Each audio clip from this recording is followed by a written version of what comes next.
नमस्कार दोस्तों, my YouTube channel Eco Teach में आप सभी का हार्दिक स्वागत है। मैं गजराज सिंह राठौड़, सहायक आचार्य अर्थशास्त्र, सेठ रंगलाल कोठारी राजकीय महाविद्यालय राजसमंद से। आज हम मध्यका का अध्ययन करेंगे। मीडियन के बारे में हम जानेंगे कि मीडियन क्या होती है। मध्यका किसी भी समूह श्रेणी को हम आरोही या अवरोही क्रम में अर्थात असेंडिंग या डिसेंडिंग ऑर्डर में व्यवस्थित करते हैं और व्यवस्थित करने के बाद में जो बीच का मूल्य होता है उस श्रेणी का, वो मध्यका कहलाता है। अर्थात मध्यका होता है उस श्रेणी को क्या दो बराबर भागों में विभाजित कर देता है। मध्यका से आधे पद मूल्य होते हैं वो स्मॉलर होते हैं और आधे जो पद मूल्य होते हैं वो लार्जर होते हैं। अब मध्यका को हम व्यक्तिगत श्रेणी में किस प्रकार से हल करते हैं ये भी जानेंगे।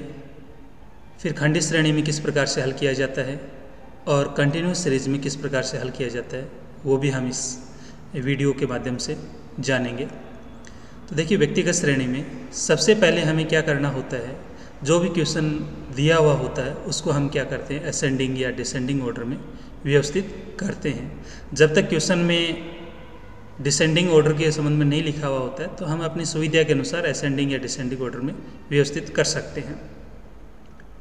इसके बाद में हमें ध्यान में ये रखना है, n अर्थात पदों की जो संख्या है उसकी जो वैल्यू है वो ओड है या इवन है, अर्थात विषम है या सम है। यदि पदों की संख्या विषम है तो हम इसके लिए यह फॉर्मूला काम में लेंगे, m = size of n+1/2 the item. n यहाँ पर पदों की संख्या है। पदों की संख्या में हम 1 जोड़ देंगे और 2 से भाग लगाएंगे तो हमें केंद्रीय पद मूल्य प्राप्त हो जाता है। वो मध्यका नहीं होगा, केंद्रीय पद मूल्य होगा और केंद्रीय पद मूल्य से हम क्या है, मध्यका का निर्धारण करते हैं। एक क्वेश्चन देख लेते हैं। हम टेबल दी गई है यहाँ पर, सीरियल नंबर 1 2 3 4 5 तक दिए हुए हैं।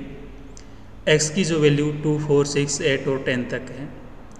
यहाँ हम क्वेश्चन में देख रहे हैं कि जो पदों की जो संख्या है वो है 5 है, अर्थात n की वैल्यू कितनी हुई, 5। अब यदि हम 5 में एक ऐड कर देते हैं तो हो जाएगा 6 और 6 को यदि हम 2 से डिवाइड करेंगे तो हमें मिलेगा 3। तो जो तीसरा जो यहाँ पर सीरियल नंबर पर अंक लिखा गया है 3 है, ये क्या हमें केंद्रीय पद मूल्य है और केंद्रीय पद मूल्य के जो सामने की जो वैल्यू होती है वो मध्यका कहलाती है। तो यहाँ पर जो मध्यका है वो कितनी है, 6 होगी। तो इस प्रकार से जब किसी भी समग्र श्रेणी के अंदर पदों की संख्या विषम होती है तो हम यह फॉर्मूला काम में लेते हैं n+1/2 और इससे निर्धारण करते हैं। जब सम संख्या होती है तो भी हम इसको काम में ले सकते हैं, लेकिन वहाँ पर कुछ कैलकुलेशन कठिन हो जाती है, इसलिए उसके लिए हमने एक दूसरा फॉर्मूला इसमें निर्धारित किया है। देखिए, जब पदों की संख्या सम होती है, इवन होती है, सम का तात्पर्य है जैसे 2 4 6 8 10 12 इस प्रकार से हो तो हम उसको सम कहते हैं। इसके लिए जो फॉर्मूला होगा, size of n/2 the item plus n/2 + 1 the item divided by 2। ये फॉर्मूला हमें ध्यान में रखना है जब पदों की संख्या सम होती है। ये व्यक्तिगत श्रेणी हो चाहे खंडित श्रेणी हो, दोनों में ही इसी प्रकार से हल करते हैं।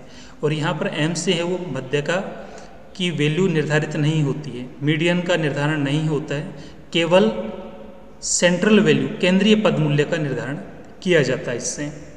इसका भी एक एग्जांपल हम देख लेते हैं। टेबल 2 जो दी गई है इवन वैल्यू के लिए, जब सीरियल नंबर 1 2 3 4 5 और 6 दिया गया है, 6 यहाँ पर क्या है, इवन वैल्यू है। और जब 6 इवन वैल्यू है तो उसके लिए जब हम मध्यका का निर्धारण करेंगे तो इसके लिए हम क्या, सेकंड वाला जो फॉर्मूला है वो हम काम में लेंगे। और सेकंड वाले फॉर्मूले के अनुसार जब हम इसको ज्ञात करेंगे तो देखिए, इसमें n की वैल्यू कितनी है, यहाँ पर 6 है, यहाँ पर 6 दी गई डिवाइडेड बाई 2, तो 6 में 2 का भाग लगाएंगे 6 में, तो हमें कितना मिलेगा 3।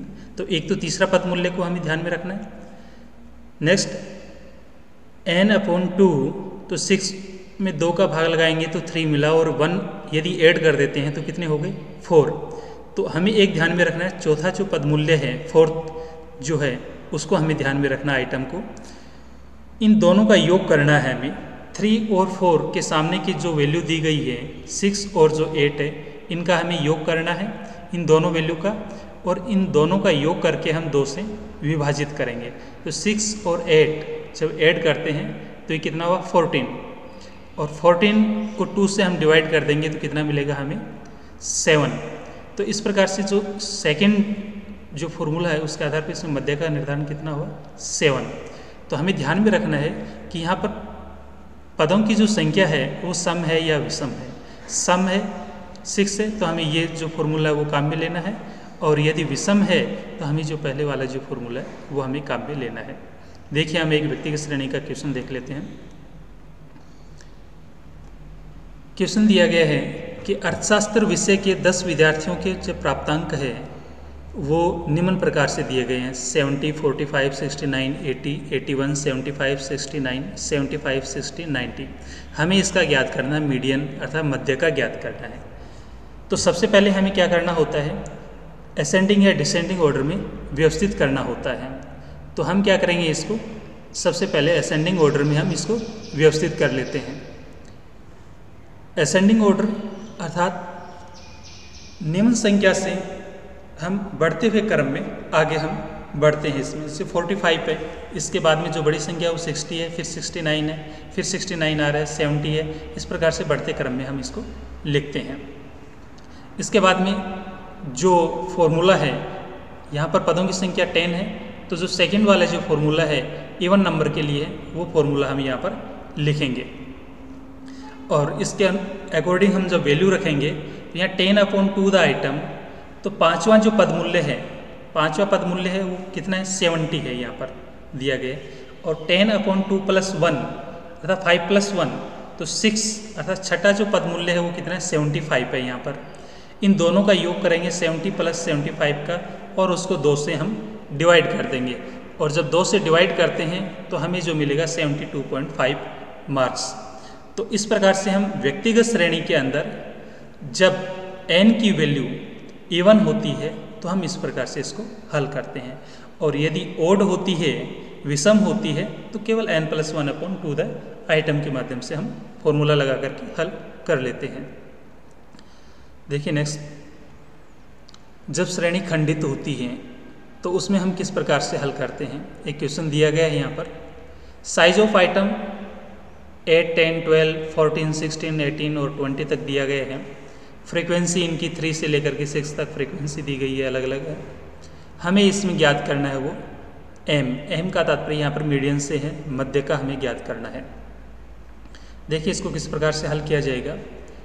यहाँ पर हमें सबसे पहले फ्रीक्वेंसी क्या करना, क्या है क्यूमुलेटिव फ्रीक्वेंसी बनानी होगी, अर्थात संचयी बारंबारता हमें बनानी होती है, और उसके बाद में शेष प्रक्रिया वही होती है जो इंडिविजुअल सीरीज में होती है, व्यक्तिगत श्रेणी में होती है, वही अपनाई जाती है, वही फॉर्मूले इसमें काम में लिए जाते हैं।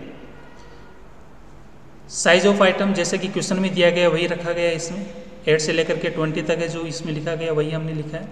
फ्रीक्वेंसी है जैसा क्वेश्चन में दी गई है 3, 7 से लेकर के 6 तक है, वही हमने रखा है। CF क्यूमुलेटिव फ्रीक्वेंसी अर्थात संचयी बारंबारता हमें बनानी होती है। तो ये किस प्रकार से बनाएंगे, 3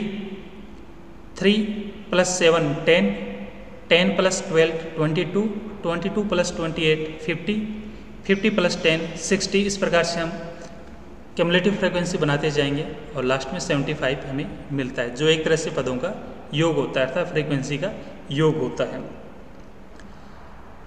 अब जब हमें n की वैल्यू हमें मिल चुकी है तो अब हम क्या करेंगे, मध्यका का निर्धारण करेंगे।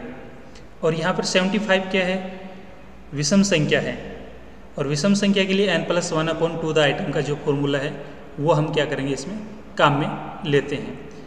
तो n की वैल्यू 75 हमने रखी, +1 / 2, तो यहाँ पर 76 को हम 2 से डिवाइड करेंगे तो 38 मिलेगा। अब हमें देखना है कि क्यूमुलेटिव फ्रीक्वेंसी में 38 कहाँ है। यहाँ पर 3, 10, 22 जो सबसे पहले आ रहा है 38 है वो इसमें आएगा 50 में, और 50 के सामने जो साइज ऑफ द आइटम कितना है 14। तो केवल इस फॉर्मूले से केंद्रीय पद मूल्य का निर्धारण होता है, और इसके सामने की जो वैल्यू होती है x की जो वैल्यू होती है वो क्या होती है, मध्यका होती है। तो यहाँ पर मध्यका कितनी होगी 14 होगी। m का निर्धारण हो गया 14। नेक्स्ट क्वेश्चन, जब सीरीज कंटिन्यूस होती है तो हम मध्यका का निर्धारण किस प्रकार से करते हैं। सबसे पहले हमें ध्यान में रखना है कि कंटिन्यूस के अंदर यदि जो भी सांख्यिक श्रेणी दी गई है वो समावेशी है तो उसको हमें सबसे पहले क्या करना पड़ेगा, अपवर्जी में परिवर्तित करना होगा।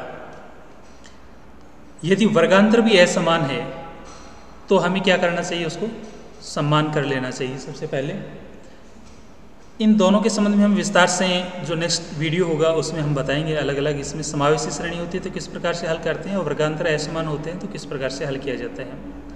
लेकिन यहाँ भी क्वेश्चन में आपको ध्यान में रखना है कि जब सीरीज समावेशी दी गई है तो हमें सबसे पहले क्या करना होगा, अपवर्जी में उसको बदलना होगा, और वर्गांतर असमान है तो उसको सम्मान हमें कर लेना चाहिए। संचयी बारंबारता जैसा कि हमने खंडित श्रेणी में बनाई है वैसे यहाँ पर भी हमें बनानी होगी। और विशेष जो ध्यान में रखना है कि केंद्रीय पद मूल्य का निर्धारण अब n+1 से नहीं होगा बल्कि n/2 से निर्धारण किया जाएगा, n/2। इससे पहले हम n+1/2 का जो फॉर्मूला था वो हम काम में लेते थे, लेकिन कंटिन्यूस सीरीज में n/2 का ही काम में लिया जाता है। ये विशेष रूप से ध्यान रखने वाली बात है। ये क्वेश्चन काफ़ी बार पूछा जाता है कि कंटिन्यूस सीरीज में हम n+1/2 के स्थान पर n/2 का प्रयोग क्यों करते हैं या काम में क्यों लेते हैं। तो इसके भी दो मुख्य रीजन होते हैं। पहला कि मध्यका मूल्य को हम आरोही या अवरोही वर्गांतरों से ज्ञात करने पर भी समान मूल्य प्राप्त करने के लिए, यदि हम क्वेश्चन को हल कर रहे हैं और उसको असेंडिंग ऑर्डर से हल करें या डिसेंडिंग ऑर्डर से हल करें, मध्यका का मूल्य हमें एक समान मिले तो इसके लिए हम n/2 को काम में लेते हैं। सेकंड कि जब हम संचयी बारंबारता वक्र बना करके मध्यका का मूल्य निर्धारित करते हैं तो n/2 ही बेस्ट होता है, क्योंकि ये n/2 है बिल्कुल मिड में होता है, मध्य में होता है, केंद्र बिंदु होता है, इसलिए हम इसको काम में लेते हैं। अब यदि आप इस क्वेश्चन को आरोही क्रम से अर्थात असेंडिंग ऑर्डर में हल करते हैं तो कौन सा फॉर्मूला काम में लिया जाएगा, और डिसेंडिंग ऑर्डर में यदि हम हल करते हैं तो कौन सा फॉर्मूला काम में लिया जाएगा, वो भी देख लीजिए। इसमें आरोही क्रम में जब हम हल करते हैं तो ये फॉर्मूला m = L1 + I/f और स्मॉल m - c, ये फॉर्मूला काम में लेंगे। और जब डिसेंडिंग ऑर्डर में हल करते हैं तो इसमें m = L1 के स्थान पर क्या हो जाएगा L2, और ये जो प्लस का साइन है वो माइनस में हो जाएगा। यही परिवर्तन आता है केवल इसमें, शेष वही I/f और स्मॉल m - c होता है। डिफरेंस किसमें, L1 के स्थान पर L2 काम में लेते हैं और प्लस के स्थान पर माइनस को काम में लेते हैं। अब हम ये जान लेते हैं कि L1, I, F, small m और c क्या होते हैं। तो देखिए सबसे पहले L1 मध्यका वर्ग का जो हम निर्धारण करेंगे, मध्यका वर्ग का निर्धारण n/2 से होगा, और जो मध्यका वर्ग निर्धारित होगा उसकी जो निम्नतम सीमा है अर्थात जो निचली जो सीमा होती है वो L1 होती है। तो आरोही क्रम में हम इसको काम में लेते हैं, और जब डिसेंडिंग ऑर्डर में हल करते हैं तो हम L2 को काम में लेते हैं जो कि मध्यका वर्ग की ऊपरी सीमा होती है। I है वो इंटरवल को बताता है अर्थात मध्यका वर्ग का जो अंतराल होता है उसके बारे में हमें जानकारी देता है। F है वो हमें फ्रीक्वेंसी के संबंध में बताता है अर्थात मध्यका वर्ग के सामने जो फ्रीक्वेंसी होती है वो F होती है। और C किसको बताती है, मध्यका वर्ग से पहले वाले वर्ग की संचयी बारंबारता को बताती है। जो मध्यका वर्ग का निर्धारण किया है हमने n/2 से, उससे जस्ट पहले वाला जो वर्ग होता है, ठीक पहले वाला जो वर्ग होता है उसके सामने जो संचयी बारंबारता होती है वो C होती है। और स्मॉल m है, इसका निर्धारण हम n/2 के द्वारा कर लेते हैं। देखिए आगे इस क्वेश्चन देखते हैं और उसको हल करते हैं। क्वेश्चन दिया गया है और उसमें हमें मध्यका ज्ञात करना है। क्लास इंटरवल दिया गया है 0 से 10, 10 से 20, 20 to 30 और 40 to 50 तक का दिया गया है। फ्रीक्वेंसी इसमें दी गई है। अब इस क्वेश्चन को हम मध्यका ज्ञात करने के लिए किस प्रकार से हल करेंगे। सबसे पहले हम आरोही क्रम में अर्थात जो असेंडिंग ऑर्डर का जो फॉर्मूला है उससे हम हल करेंगे, क्योंकि यहाँ पर असेंडिंग ऑर्डर ही दिया गया है 0 to 10, 10 to 20, 20 to 30, ये असेंडिंग ऑर्डर में है। इसलिए हम असेंडिंग ऑर्डर का जो फॉर्मूला है, जो नॉर्मल जो फॉर्मूला है उसको हम काम में लेते हैं।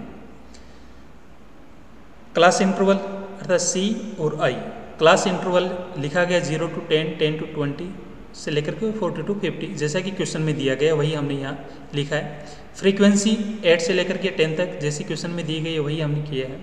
सबसे पहले हमने क्या किया, यहाँ पर CF निकाला है। CF का तात्पर्य क्यूमुलेटिव फ्रीक्वेंसी अर्थात संचयी बारंबारता है, वो हमें ज्ञात करनी है। तो 8 से 8 और 30 का ऐड करेंगे तो 38, 38 में 40 ऐड करेंगे तो 78, और 78 में 12 ऐड करेंगे तो 90, और 90 में 10 ऐड करेंगे तो 100। तो इस प्रकार से हमें क्या है, क्यूमुलेटिव फ्रीक्वेंसी हमें ज्ञात हो जाती है। इसके बाद में हमें जो है केंद्रीय पद मूल्य ज्ञात करना होगा, जो कि स्मॉल m = n/2। n की वैल्यू कितनी है, यहाँ पर 100 है, अर्थात फ्रीक्वेंसी का योग है वो कितना 100 है। 100 को 2 से डिवाइड करेंगे तो 50th आइटम आएगा। 50वां पद मूल्य है वो क्या होगा इसमें, उसी से मध्य का वर्ग का निर्धारण होगा। तो 50वां पद मूल्य है वो कौन सा होगा, संचयी बारंबारता में हम देखेंगे सबसे पहले 50 कब आ रहे हैं, तो 38 के बाद 78 अर्थात 50 इसमें शामिल है। तो 78 के इक्वल जो क्लास इंटरवल है वो कितना 20 to 30 है। तो हमारे लिए मध्य का वर्ग का निर्धारण हो गया कितना 20 to 30 है, वो मध्य का वर्ग का निर्धारण हो गया। अब हम इसका फॉर्मूला लिखेंगे, असेंडिंग ऑर्डर का जो फॉर्मूला है वो लिखेंगे हम m = L1 + I/f small m - c। L1 अर्थात मध्य का वर्ग की जो निचली सीमा कितनी है, यहाँ पर 20 है, मध्य का वर्ग की निचली सीमा है। I अर्थात 20 और 30 के बीच में अंतराल कितना है, वर्ग अंतराल है, वो लिखते हैं हम 10 का है। फ्रीक्वेंसी अर्थात मध्य का वर्ग के सामने है वो फ्रीक्वेंसी कितनी है 40 है, वो हम लिखेंगे। स्मॉल m इसका निर्धारण हमने केंद्रीय पद मूल्य का कर दिया था, वो कितना आया 50। और C का तात्पर्य कि जो हमने मध्य का वर्ग निर्धारण किया उससे ठीक पहले वाला जो वर्ग है उसके सामने जो संचयी बारंबारता लिखी हुई है 38 है, वो हम लिखेंगे। इसकी वैल्यू रख देते हैं हम L1 20 जैसा कि हमने ज्ञात किया था। I जो कि इसमें क्वेश्चन में दिया गया है, अंतराल है 20 और 30 के बीच का है। फ्रीक्वेंसी जो इस क्वेश्चन में हमने देखी है 40, वही हमने रखी है मध्य का वर्ग के सामने वाली। 50 जो हमने ज्ञात किया था मध्य का जो केंद्रीय पद मूल्य है वो, और 38 मध्य का वर्ग से इससे ठीक पहले वाला जो वर्ग है उसकी संचयी बारंबारता है वो 38 है। अब हम इसको हल करेंगे। 50 में से 38 लेस किया, 12 को 10 से मल्टीप्लाई किया तो कितना आएगा इसमें 120, और 120 में हम 40 का भाग लगाएंगे तो 3, तो 20 में हम 3 जोड़ देते हैं, 20 + 3 तो 23 हमें क्या मिल जाएगा, मध्य का मिल जाएगा। तो इस प्रकार से हम क्या करते हैं, इसमें मध्य का निर्धारण करते हैं कंटिन्यूस सीरीज में। अब यदि यही क्वेश्चन हमें असेंडिंग ऑर्डर के बजाय डिसेंडिंग ऑर्डर में दिया हुआ होता, अर्थात अवरोही क्रम में दिया हुआ होता, तो हम इसको किस प्रकार से हल करते।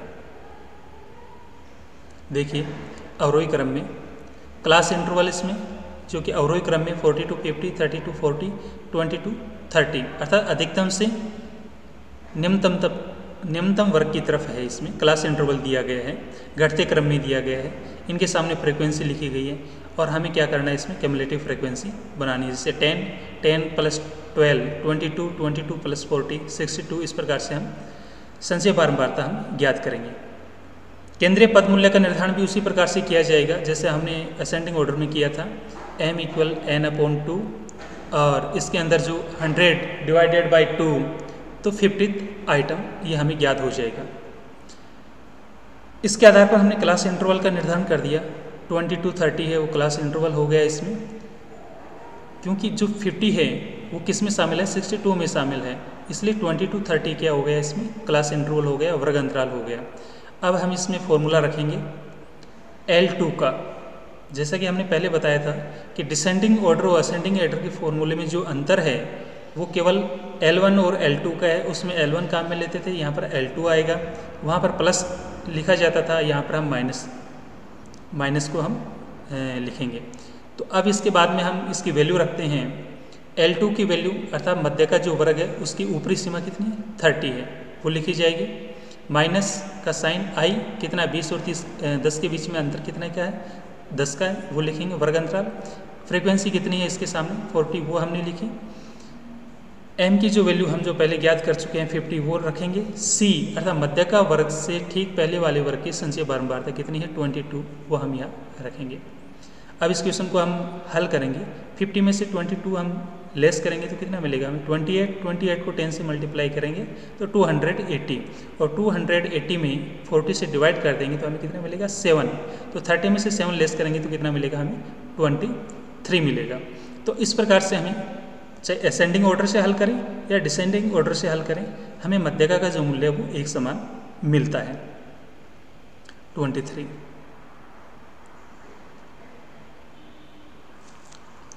धन्यवाद दोस्तों। यदि यह वीडियो आपको अच्छा लगे तो अधिक से अधिक शेयर और लाइक कीजिए ताकि अधिकतम विद्यार्थी लाभान्वित हो सके। और इस चैनल पर अपलोड किए जाने वाले वीडियो से आप निरंतर अपडेट रहना चाहते हैं तो इस चैनल को सब्सक्राइब भी कर सकते हैं। आपका कमेंट बॉक्स में भी स्वागत है जहां आप इस वीडियो का फीडबैक भी दे सकते हैं। नेक्स्ट जो हमारा ऑनलाइन वीडियो होगा वो मध्यका पर ही होगा, मीडियन पर। अर्थात जब हम मध्यका के क्वेश्चन हल करते हैं तो हमारे सामने कौन कौन सी समस्याएं आती हैं और किस प्रकार से हम उनसे समाधान कर सकते हैं, और इसके साथ साथ मध्यका की जो मीडियन की जो प्रॉपर्टीज़ है उसके बारे में भी हम जानेंगे कि उसके क्या मेरिट और डीमेरिट्स है। तो नेक्स्ट जो हमारा जो वीडियो होगा वो मध्यका का जो पार्ट 2 पे होगा। धन्यवाद।